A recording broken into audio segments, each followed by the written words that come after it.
Alright, welcome everyone. It's been a long time, but I'm finally getting around to Super Bowl III. Unfortunately, I watched Super Bowl III a couple weeks ago, took notes, and lost them all. So, we're kind of going off the cuff again here today. So, hopefully I can give you a few tidbits that are interesting. So, this is the card for Joe Namath, who was the quarterback of the New York Jets, who at the time were the AFL.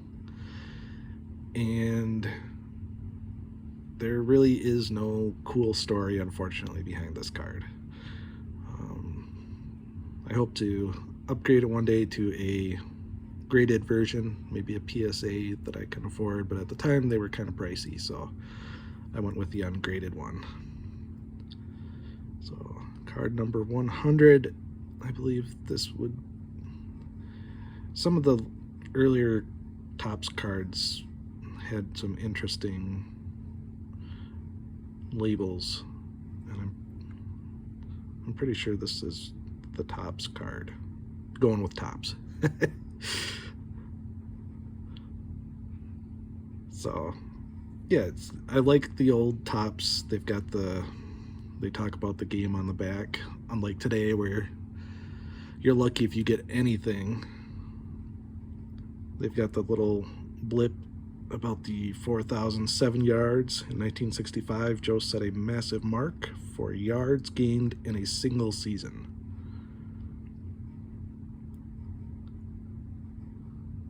So this was the game famous for the Namath guarantee.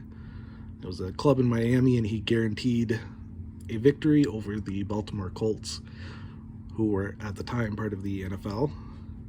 And some Colts fan or reporter challenged him by saying, "Oh, you're going to get blown out." And he said, "No, we won't. We're going to win." And they proceeded to do so. The final score was 16-7. It was played in the Orange Bowl in Miami, Florida. I believe that was the same place that the previous two Super Bowls were played as well. And I have to mention the Jets coach name. Not because he was famous. Maybe he was. I had never heard of him, but because of the name. His name was Weeb Eubank. What kind of name is Weeb? Where does that even come from? So he was the coach for the Jets, and the future great Don Shula was the Colts coach.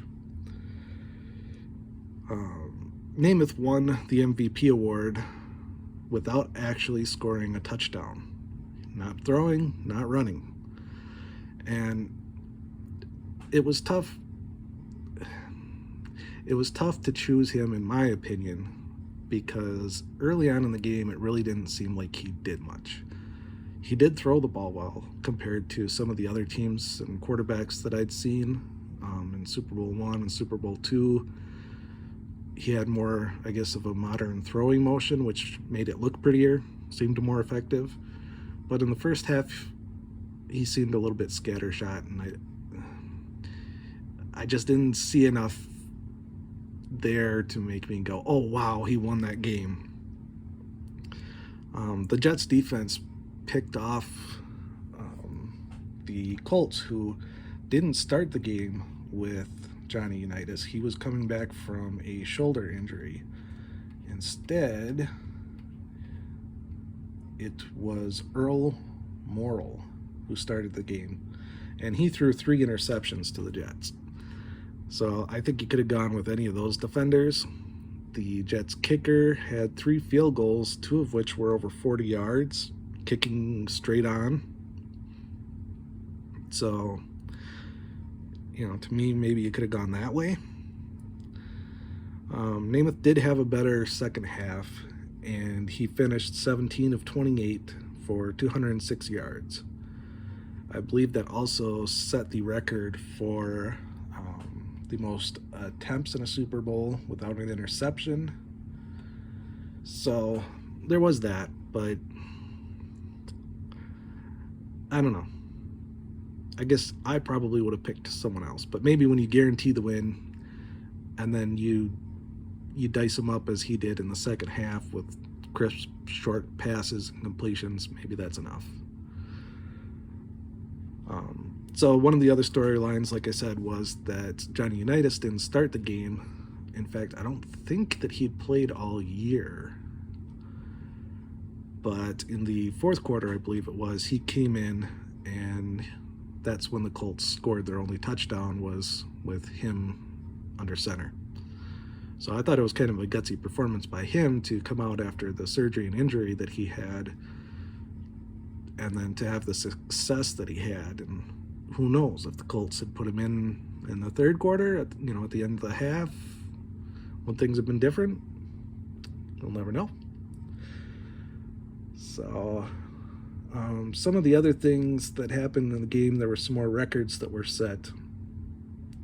The most rushing yards by a single player was 121 by Matt Snell for the Jets. I believe he was the one who scored their only touchdown as well. The most rushing attempts, if I didn't say that already, he had 30 that game, and he was kind of the driving force behind the Jets offense, especially early. So, again, he could have been considered for MVP in my opinion.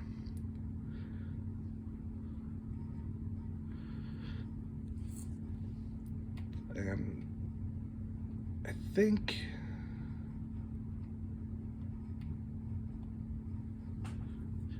think that's about it for all the tidbits that I might have for you. But it's kind of a cool card. The edges are kind of rough, and the upper left corner is kind of dinged up. But if you're not considering getting it graded, it's not a big deal. So there you have it, Super Bowl III MVP Joe Namath, part of my collection. And I will continue on with the next Super Bowl when I get the chance. So I hope you found some interesting facts in here. Hope you enjoy seeing the card. Thanks for joining me, and I will catch you next time.